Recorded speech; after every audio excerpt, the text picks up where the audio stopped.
There have been issues over adherence to local content in all these concessioning plans now. So how do you intend to ensure that the old plan keep to the local content?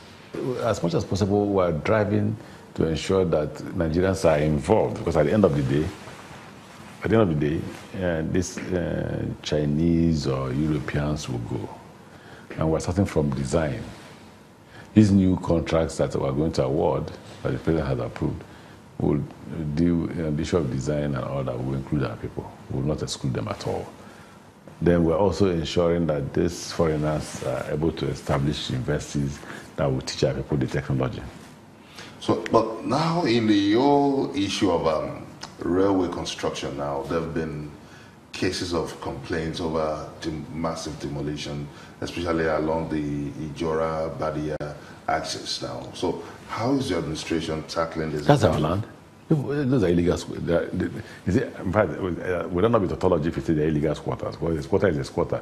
But you can have a legal squatter. A legal squatter can be somebody that the tenant allowed permission to stay there for some time. So I don't know whether to say. So you're not looking at addressing issues of compensation? On my land? That's government land. So I pay compensation for staying on my land free of charge. You should pay me rent. Okay. But anybody whose land we tamper with or we acquire, we pay compensation. There's an amount of money set aside for compensation. We're paying compensation. Let's look at the issue of timeline now. You did promise that the Lagos to Ibadan Railway should be ready by December 2018. So, taking a periodic assessment now, what are the plans? Well, I'm not the contractor, so you can't ask me what are the plans. All you take responsibility. I do. The whole thing is on your shoulder. I do. Let me tell you why I say this. I'm not the contractor. At the end of the day, no matter what we do, it's the contractor that will do the construction. His contract is for 3 years. But for Christ's sake, I need to deliver. Nigerians will ask questions like you ask me now, what has the President Buhari administration done to improve on the lives of Nigerians? And quite a lot. So for the Lagos-Ibadan, yes, the contract is for 3 years, but we have insisted that they must complete by December 2018. They are working hard. They will soon start laying. The tracks. The problem we have is that they should have started from Lagos, but we're having problem with gas pipes, water pipes, and all that. Military barracks and all that. Once we sort out those problems, they will start laying pipes. I mean, they will start laying tracks. Okay, now let's move towards the area of ports. Now, there have been issues of port congestion, especially around the Apapa axis. That's not the making of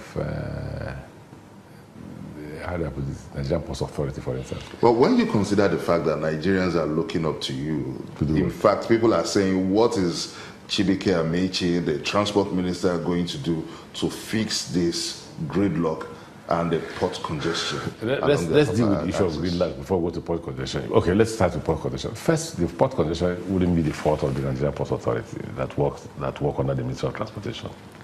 Because our responsibility is to provide the ports. The customs will give you the necessary license to pay and clear your goods and take away.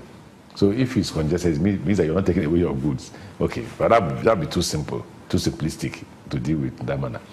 But if you go further, you say, okay, the roads to the ports are bad.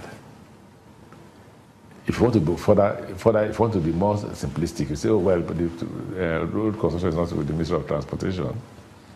But isn't it an escapist? No, that's I say, if you listen to me, I say that's being simplistic. Okay. The truth is that my colleague is facing that reality and focusing on not on the rehabilitation of the road. A contractor is on site. But he must realize it took so many years to destroy that road and cannot be done in one day. Let me paraphrase my people, the Kore people, with this proverb of the tortoise that was kept in the toilet for a whole 7 years. The day they were to bring the tortoise, I said, please hurry, this stench in this toilet is killing me. But you were there for 7 years. Okay, but we want to know your plans. Coming, sir. We're not saying you're a miracle worker. I've listened to you. If you listen to me, then you hear me respond to your question. So if you agree that we're not miracle workers, it means that whatever plans we have will take time to mature. But the public wants to know your plans in addressing... You've repeated this question. I'm not dodging the question. If there's a word like dodging, I'm not escaping from the question. I'm saying that whatever plans we have, it will take time for it to bear fruits. What is the first plan for us in the transportation sector? Since Fashola, my colleague Babatunde Fashola, is already constructing the road with the contribution of MPA. Don't forget, MPA made financial contribution to that road. Now, since my colleague Babatunde Fashola is already constructing the road, don't forget, we are going to provide an interim, not even interim measure, a permanent solution. What's that solution? We're in negotiation with GE to provide locomotives that will begin to convey cargoes out of the seaport to different locations to decongest the seaport. That's what we're trying to do. Well, take another drive to the seaport and see what's going on.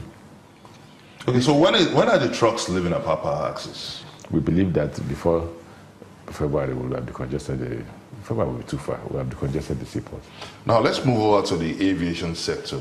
Nigerians are really disappointed with this administration. What did we do? We have the issue of sanitation at the airports below 0%. I'm an eyewitness to that. The toilets are stinking. We have a situation where flights are arbitrarily delayed. We have issues of high cost of airfares, and we also have the issue of multiple taxation, which the operators are complaining. It's as if... Who are the poor taxing them? Because since we came, we'll not increase or introduce new taxes. But now it's as if the entire airline business is crippling. The operators are groaning. How? By the time we came, a lot of the Nigerian airlines were owing the federal government. In fact, there's an individual that people have set free. He came to the country, what did people do?